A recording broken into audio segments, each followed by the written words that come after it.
I'm starting out with a white powder-coated tumbler from Craft Haven, and I've cut my vinyl strips just using my paper cutter and am arranging them in an order that I like. Then I'm just going to go in using the hinge method to apply each one of these stripes. So I don't cut these exactly to the width, just so that it's easier for me to kind of line everything up. I start with the bottom and then the top. That way I know that I have kind of the spacing that I want, and then I go in with my middle stripes, just the way I prefer to do it, so I can get them spaced out the way that I want.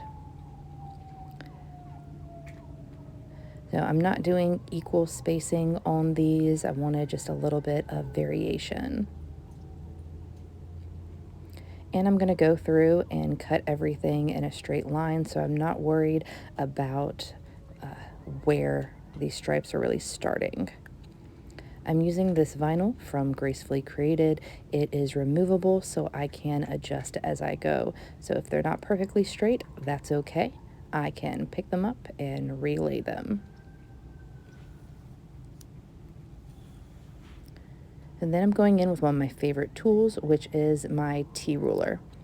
I line it up against the top, and I'm just doing one straight line with my X-Acto knife all the way down.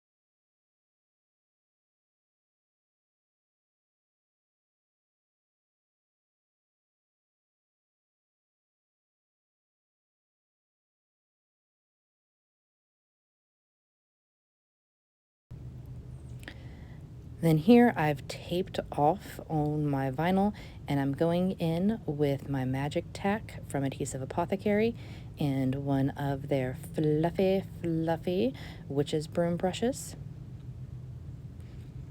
You can use tack-it if you prefer, but I am loving the magic tack right now.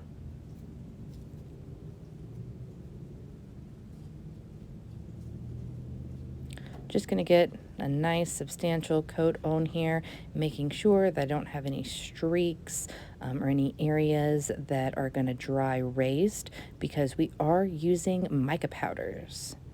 So if you have any areas where your magic tack or tack-it product is layered and it dries with a little bit more texture, you're going to be able to see that a bit more when we're using mica powders. Just want to make sure everything's nice and smooth. Then I'm going to let this dry fully. And by dry fully, that means it's going to dry and be tacky, but when you put your finger on it, you should feel the tack, but there should be no residue that comes off on your finger.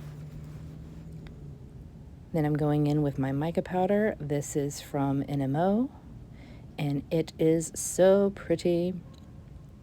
I'm using a smaller brush here just because I have a lot more areas that are thinner. And just try not to waste as much product. Just gonna lightly brush and burnish this on.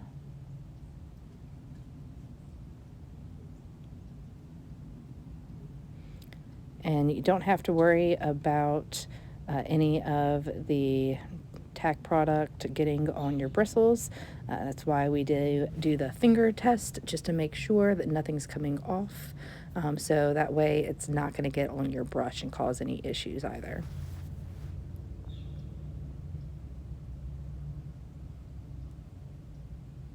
Don't forget the booty. Make sure it's got a wonderful coat as well in all of the ridges or variations, depending on what the bottom of your tumbler looks like, how it's shaped.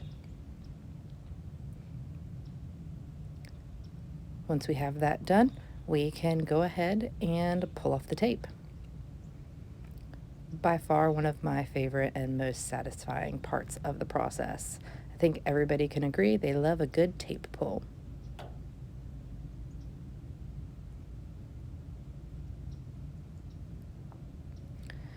Now once I have all the tape off, I can give it a good rub down just to get any excess off. You can use a brush, I use my hands. And we're ready to move on to the next step. Now, I am not worried about a little bit of that mica powder being on my vinyl, just because of the color of mica powder that I'm using.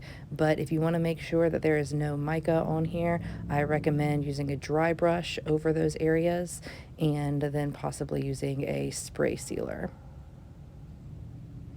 Now, I have mixed up a total of 20 milliliters of the fast setting epoxy from Flynn Sister Supply Shop.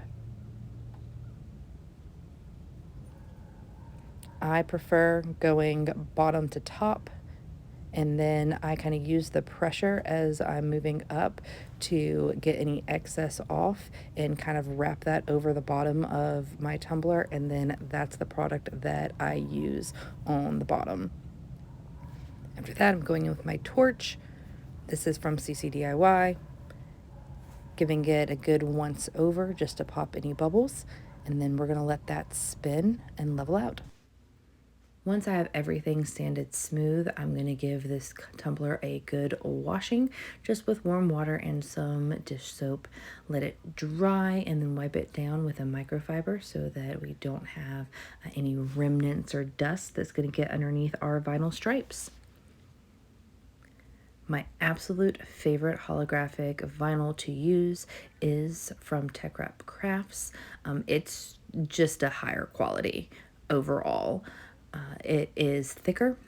I do not have issues with it lifting like other brands, and I do buy the 12 by 12 sheets. They come with a clear film over them so that you don't have issues with dings or dents or any scratches on the holographic vinyl before you even cut it, which is a big plus to me. So I put my stripes with a little bit of overlap. That way I can make adjustments if they're not perfectly or at least visually straight before going in with my X-Acto knife and trimming everything up. Just removing the excess here. Then I'm going to go directly on top of this with my brown textured vinyl. To be honest, I'm not sure what brand this is, but I love the textured vinyl. I think it gives a great contrast with the holographic and kind of brings a little bit more oomph to the vinyl that's got more of those muted colors. So it kind of brings out some of those. I just like all in all the combination of it. Now, please don't ask me what size these stripes are. When I have like a full 12 by 12 sheet of vinyl that I know I'm going to use for a lot of pinstriping, I go ahead and cut the entire sheet in various sizes. But both of these vinyls was just a partial sheet that I had. I'd use it to actually cut out some like decals before. So when that happens and I want to use something for pinstriping, it's only a partial sheet, I just use my paper cutter. So I'm not sure the exact measurements of these. Sorry, guys. Once everything is trimmed up here, I am going to seal these pinstripes. Now, as I said before, with this holographic vinyl from Tech-it Craft, I don't have the issues with lifting, but I always seal my pinstripes at least a little bit. And I do like sealing over the holographic vinyl just because it's so shiny, just to make sure that there's no repelling of the epoxy. So to seal this, I'm going in with Binding Potion from Adhesive Apothecary, just applying it as it spins with my finger. And then I'm going to let it dry. Doesn't take very long to dry, but you do want to make sure that it is fully dry before you apply your epoxy.